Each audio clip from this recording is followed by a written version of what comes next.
what is the effect of our continuing to give foreign aid, military reimbursement to Pakistan? I understand they're in the top 5 of all the countries that we give foreign aid to. Has that done anything to bring Pakistan their rogue activities, whether it's support of terrorism or anything else, to the table to deal candidly with the United States? Ambassador? Simple answer is no. There have been some half-hearted and insufficient measures.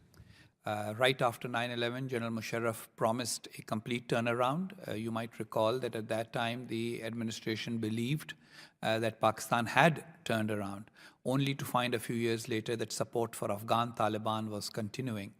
Later on, of course, one faction of the Afghan Taliban, the Haqqani network, became the big issue. The problem there is that Pakistan's own view of its national interest prompts it in acting very differently from what it says that it will do to the United States, which are commitments it has to make to Washington primarily to keep getting that aid. So I have, in many of my writings, argued that in effect, that aid serves as a subsidy to Pakistan for bad policies that the United States thinks it wants to have changed. One question, just yes or no. Should the United States reevaluate its commitment to sending $1 billion approximately a year to Pakistan? Yes, it should reevaluate. And the reevaluation should be based on Pakistan's actual needs.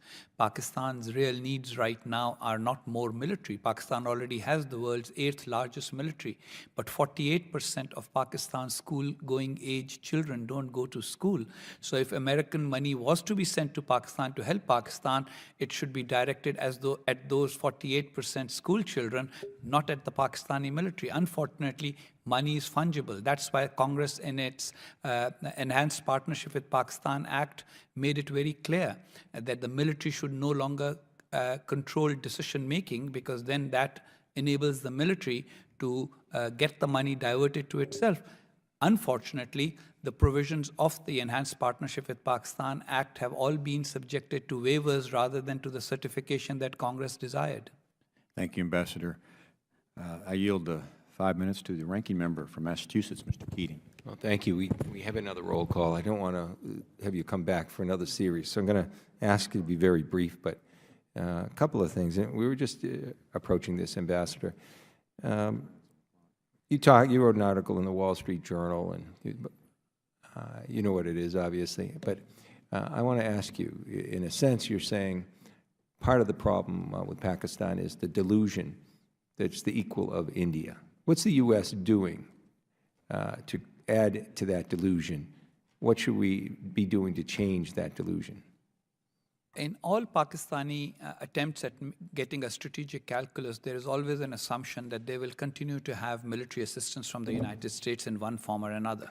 So military assistance from the United States makes Pakistan think that it can actually qualitatively compete with the United States, although that is becoming increasingly difficult with American military equipment being available to India as well. Previously, it was not, especially during the Cold War. But I think that military assistance does lead to that delusion, number one. Number two, on almost all occasions, the administration in particular tries to always try and assuage Pakistani feelings whenever something happens in India-US relations. Yeah, I think both those things need to change. Let me just comment quickly, too.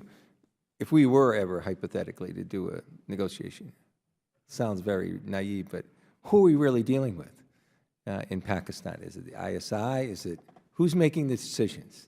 It's the Pakistani military, which also controls the ISI. And unfortunately, the military always uses the excuse that the civilians are there, so it negotiates with the civilians when the military doesn't want a deal. But when the military does want something to be decided, they come to you directly. And unfortunately, that's something that you have encouraged by talking to both separately, not insisting on civilian control of military institutions, as was provided for in the Enhanced Partnership with Pakistan Act. Yeah, I also think that at the nucleus of a lot of these issues is the fact that Pakistan, to be a modern and thriving country, to compete with the countries they want to compete with, they have to get control of their own economy and their own revenue. We've been there. I know the chair has been there. I've been there.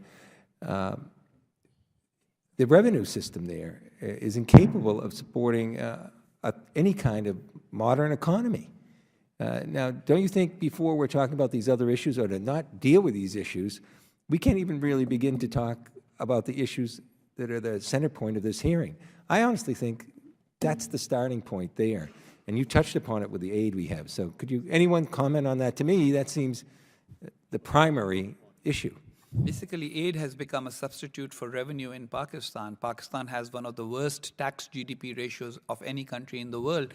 And although every few years, when the American direct aid is less in quantum, and the IMF is dealing with Pakistan, the IMF always insists on Pakistan enhancing its tax base, but it's almost never done. And for strategic considerations, which basically means Pakistan is too big to fail, so therefore let's bail them out, those considerations are always set aside. I'm reminded in our own country, the former chair of the Joint Chiefs, General Dempsey, at the end of his nomination process, he was asked what was the most important issue for the U.S. security and military.